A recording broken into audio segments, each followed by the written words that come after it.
अस्सलाम वालेकुम साथियों। बिहार में एआईएमआईएम पार्टी महागठबंधन का हिस्सा बन सकती है, ऐसा सूत्रों के हवाले से खबर आ रही है। तमाम न्यूज़ चैनलों पर खबर चल रही है कि असदुद्दीन ओवैसी की एआईएमआईएम पार्टी आने वाले बिहार विधानसभा चुनाव में असदुद्दीन ओवैसी और तेजस्वी यादव की आरजेडी पार्टी के बीच गठबंधन हो सकता है। एआईएमआईएम पार्टी को महागठबंधन में शामिल करने के लिए 8 से 10 सीटों को एमआईएम पार्टी को दिया जा सकता है। हालांकि एमआईएम पार्टी लगभग 24 सीटों की मांग कर रही है, ऐसे भी सूत्रों के हवाले से खबर आ रही है, लेकिन इसकी कोई आधिकारिक पुष्टि अब तक नहीं की गई है। एमआईएम पार्टी के नेताओं का कहना है कि वो भाजपा को हराने के लिए आरजेडी के साथ जाने को तैयार हैं, सारे गिले शिकवों को भुलाकर। आपको मालूम होगा कि पिछले दिनों जब एमआईएम पार्टी के 5 में से 4 विधायक आरजेडी में शामिल हो गए थे, तो एआईएमआईएम पार्टी को तोड़ने में आरजेडी का अहम रोल था। ऐसे में असदुद्दीन ओवैसी की पार्टी एआईएमआईएम सारी अदावतों को भूलकर भाजपा को हराने के लिए आरजेडी के साथ गठबंधन करने के लिए तैयार हो चुकी है। खबर ये भी आ रही है कि आरजेडी खेमा में खबर चल रही है, चर्चा चल रही है कि लगभग 8 से 10 सीटों पर एआईएमआईएम पार्टी को चुनाव लड़ने के लिए सीटें देने के लिए आरजेडी तैयार है, लेकिन आरजेडी के जो बाकी सहयोगी दल हैं जैसे कि कांग्रेस है, लेफ्ट पार्टियां हैं, वो अपनी सीटों में कटौती को बर्दाश्त नहीं करना चाहती हैं।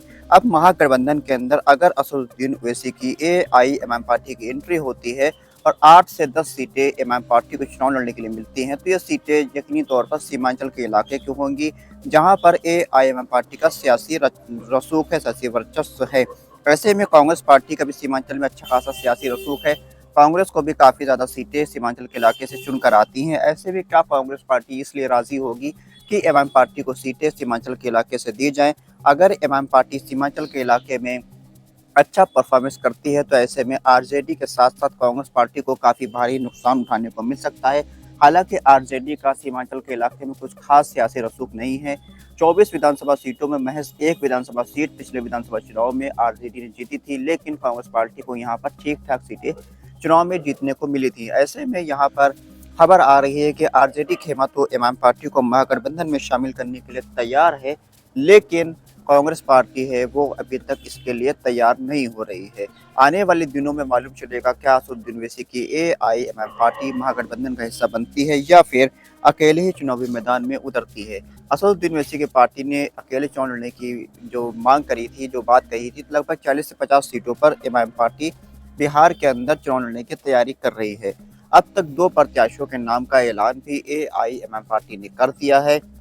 बहादुरगंज विधानसभा सीट से पूर्व विधायक तौसीफ आलम को, तो वहीं ढाका विधानसभा सीट से राणा रंजीत सिंह को एमआईएम पार्टी ने अपना प्रत्याशी बनाया है। इसके अलावा कई और सीटों पर एमआईएम पार्टी के प्रत्याशी मेहनत कर रहे हैं, टिकट के लिए दावेदारी पेश कर रहे हैं, खासकर से सीमांचल और किशनगंज के इलाके के अंदर।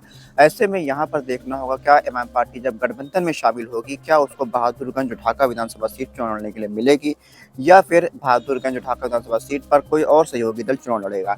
हालांकि बहादुरगंज विधानसभा सीट पर पिछले विधानसभा चुनाव में एआईएमआईएम पार्टी ने जीत हासिल करी थी, लेकिन यहाँ पर देखने वाली बात यह होगी कि असदुद्दीन ओवैसी की एआईएमआईएम पार्टी पिछले जो विधानसभा चुनाव में 5 सीटों पर जीत हासिल करी थी, उसमें से 4 विधायक आरजेडी में जा चुके थे। तो क्या उन 5 सीटों पर एमआईएम पार्टी के उम्मीदवार होंगे या फिर आरजेडी के उम्मीदवार होंगे, ये चीज़ भी देखने वाली दिलचस्प होगी। लेकिन एमआईएम पार्टी पूरी मजबूती के साथ, ताकत के साथ इन दिनों बिहार विधानसभा चुनाव की तैयारी कर रही है।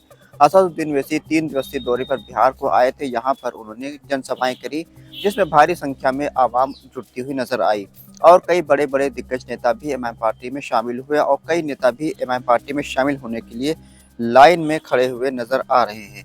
ऐसे में एमआईएम पार्टी और महागठबंधन में गठबंधन होने की जो चर्चा चल रही है, उसको जोर मिलता है तो एमआईएम पार्टी के लिए यकीनी तौर पर एक काफ़ी ज़्यादा बड़ी कामयाबी होगी, क्योंकि एमआईएम पार्टी को सीमांचल के इलाके में अच्छी खासी सीटें चुनाव में आने का अंदेशा बताया जा रहा है।